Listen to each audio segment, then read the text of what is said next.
Chapter 33. A New Theory.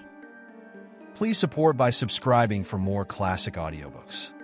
Monsieur Poirot wants to see you, sir. Damn the fellow, Said Van Aldine. Knighton remained sympathetically silent. Van Aldine got up from his chair and paced up and down. I suppose you have seen the cursed newspapers this morning? I have glanced at them, sir. Still at it hammer and tongs. I am afraid so, sir. The millionaire sat down again and pressed his hand to his forehead. If I had had an idea of this, He groaned. I wish to God I had never got that little Belgian to ferret out the truth. Find Ruth's murder, that was all I thought about. You wouldn't have liked your son-in-law to go scot-free? Van Aldine sighed. I would have preferred to take the law into my own hands. I don't think that would have been a very wise proceeding, sir. All the same, are you sure the fellow wants to see me? Yes, Mr. Van Alden. He is very urgent about it. Then I suppose he will have to. He can come along this morning if he likes. It was a very fresh and debonair Poirot who was ushered in. He did not seem to see any lack of cordiality in the millionaire's manner and chatted pleasantly about various trifles. He was in London, he explained, to see his doctor. He mentioned the name of an eminent surgeon. No, par la guerre. A memory of my days in the police force, a bullet of a rascally Apache. He touched his left shoulder and winced realistically. I always consider you a lucky man, Monsieur Van Alden. You are not like our popular idea of American millionaires, martyrs to the dyspepsia. I am pretty tough. Said Van Aldine.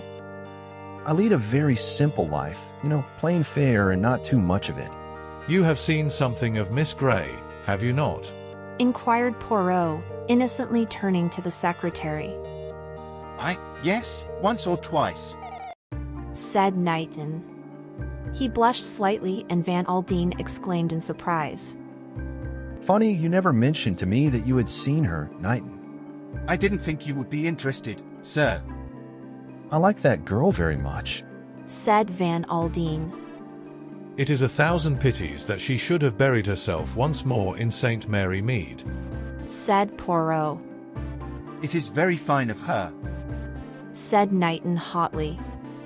There are very few people who would bury themselves down there to look after a cantankerous old woman who has no earthly claim on her. I am silent. Said Poirot, his eyes twinkling a little. But all the same I say it is a pity. And now, messrs, let us come to business. Both the other men looked at him in some surprise. You must not be shocked or alarmed at what I am about to say.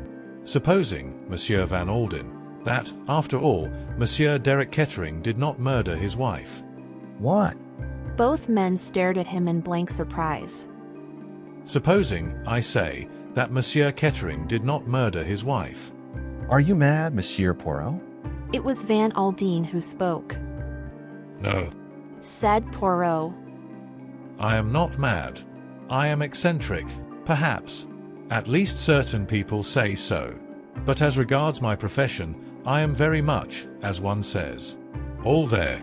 I ask you, Monsieur Van Alden, whether you would be glad or sorry if what I tell you should be the case. Van Aldine stared at him. Naturally, I should be glad. He said at last. Is this an exercise in suppositions, Monsieur Poirot, or are there any facts behind it? Poirot looked at the ceiling. There is an off-chance He said quietly. that it might be the Comte de la Roche after all. At least I have succeeded in upsetting his alibi. How did you manage that? Poirot shrugged his shoulders modestly. I have my own methods. The exercise of a little tact, a little cleverness, and the thing is done. But the rubies. Said Van Aldine. These rubies that the Count had in his possession were false. And clearly he would not have committed the crime except for the rubies. But you are overlooking one point, Monsieur Van Alden. Where the rubies were concerned, someone might have been before him. But this is an entirely new theory. Cried Knighton. Do you really believe all this rigmarole, Monsieur Poirot? demanded the millionaire. The thing is not proved. Said Poirot quietly. It is as yet only a theory, but I tell you this, Monsieur Van Alden, the facts are worth investigating. You must come out with me to the south of France and go into the case on the spot. You really think this is necessary? That I should go, I thought it would be what you yourself would wish. Said Poirot. There was a hint of reproach in his tone which was not lost upon the other. Yes, of course. He said. When do you wish to start, Monsieur Poirot? You are very busy at present, sir. Murmured Knighton. But the millionaire had now made up his mind, and he waved the other's objections aside. I guess this business comes first. He said. All right, Monsieur Poirot, tomorrow. What train? We will go, I think, by the blue train. Said Poirot, and he smiled. If you enjoy audiobooks like this, consider subscribing for more.